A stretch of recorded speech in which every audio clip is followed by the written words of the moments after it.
ನೋಡಿ ರೈತ ಬಂದವರೆ, ಇದೇ ಮೆಣಸಿನಕಾಯಿ ಜಾಸ್ತಿ ಬಂದಿದೆ. ಇಲ್ಲಿ ನಾವು ಹಂಜಿಗೆಯವರ ಅಂಗಡಿ ಬಂದಿದ್ದೀವಿ.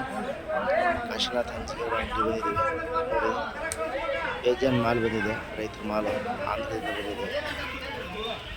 16,640 ನೋಡಿ ಈ ಥರ ಮಾಲಂತೂ ಸಿಕ್ಕಾಪಟ್ಟೆ ಬಂದಿದೆ. ರೇಟ್ ತುಂಬ ಕಡಿಮೆ ಇತ್ತು. 16,000 ಮಾರಿತ್ತು, 16, 17, 18 ಮಾರಿದೆ. ಹಿಂಗಾದರೆ ರೈತರು ತುಂಬ ಕಷ್ಟ. ನೋಡಿ ಎಷ್ಟು ಬಂದಿದೆ ನೋಡಿ ಮಾಲು.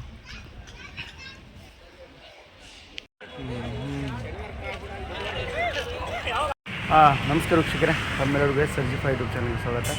ನಾನಿವತ್ತು ಗದಗ ಮಾರ್ಕೆಟ್ ಬಂದಿದ್ವಿ ಮೆಣಸಿನ್ಕಾಯಿ ಮಾರಕ್ಕೆ. ಮೆಣಸಿನ್ಕಾಯಿ ತುಂಬ ಜಾಸ್ತಿ ಬಂದಿದೆ. 1,33,000 ಚೀಲಗಳು ಬಂದಿದ್ದಾವೆ ಟೋಟಲಿ ಗದಗಿಗೆ.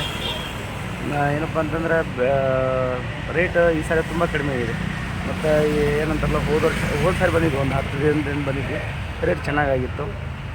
ಒಂದು 22,000 ಮಾರಿತ್ತು. ರೇಟ್ ಕಡಿಮೆನೇ ಆದರೂ ಪರವಾಗಿಲ್ಲ, ಓಕೆ ಅಂತ ಅಂದ್ಕೊಂಡಿದ್ವಿ. ಈ ಸಾರಿ ಇನ್ನೂ ಕಡಿಮೆ ಆಯಿತು. ಏನಂದ್ರೆ 14,000, 15,000 ಹಿಂಗೆ ಮಾರಿದ್ದಾವೆ. ಲಾಸ್ಟ್ ಹೈಯೆಸ್ಟ್ ರೇಟ್ 22,000 ಇಲ್ಲಿ ಗದಗಲ್ಲಿ. ತುಂಬ ಅಂದರೆ ತುಂಬ ಬೇಜಾರಾಗುತ್ತೆ ಕೆಲವೊಮ್ಮೆ. ಇರಲಿ ಪರವಾಗಿಲ್ಲ, ಕೆಲವೊಮ್ಮೆ ರೈತರಿಗೆ ಲಾಸು ಲಾಭ ಇದ್ದೇ ಇರುತ್ತೆ. ಸರಿ ವೀಕ್ಷಕರೇ, ಇವತ್ತಂತೂ ಈ ಥರ ಆಗಿದೆ ಗದಗ ಮಾರ್ಕೆಟದಲ್ಲಿ. ಬೆಲೆ ಮತ್ತೆ ಕುಸಿತಾಗಿದೆ. ಈ ಥರ ಆಗಬಾರ್ದು. ಯಾಕಂದರೆ ಒಬ್ಬ ಏನಂದ್ರೆ ನಮ್ಮವಂತೂ ಹೊರವಲ್ಲ, ಏನಂದರೂ ಒಂದು ಎಕರೆಗೆ ಒಂದು 20-25 ಖರ್ಚು ಬರ್ತೈತಿ. ಒಂದು ಎಕರೆಗೆ ಅಂಥದ್ದು ಒಂದು 50,000 ರೂಪಾಯಿ ಖರ್ಚಾಗ್ತವೆ. ಒಂದು 2 ಎಕರೆ 3 ಎಕರೆ ಇದ್ದಪ್ಪ ಅಂದರೆ. ಅದಕ್ಕೋಸ್ಕರ ಹೇಳೋದು, ಏನಂತ ರೇಟ್ ಇದು ಸ್ವಲ್ಪ ಜಾಸ್ತಿ ಆಗಬೇಕಂತ ನಮ್ಮದೊಂದು ಒಂದು ಆಸೆ ಅಷ್ಟೇ. ರೈತರು ಆಸೆ ಪಡೋದು ಅದಕ್ಕೆ. ಸರಿ ವೀಕ್ಷಕರೇ, ಈ ವಿಡಿಯೋ ಬಗ್ಗೆ ನಿಮ್ಮ ಅನಿಸಿಕೆನ ಕಮೆಂಟ್ ಮುಖಾಂತರ ತಿಳಿಸಿ. ಮತ್ತೆ ಮುಂದಿನ ಸಿಗೋಣ. ಎಲ್ಲರಿಗೂ ನಮಸ್ಕಾರ.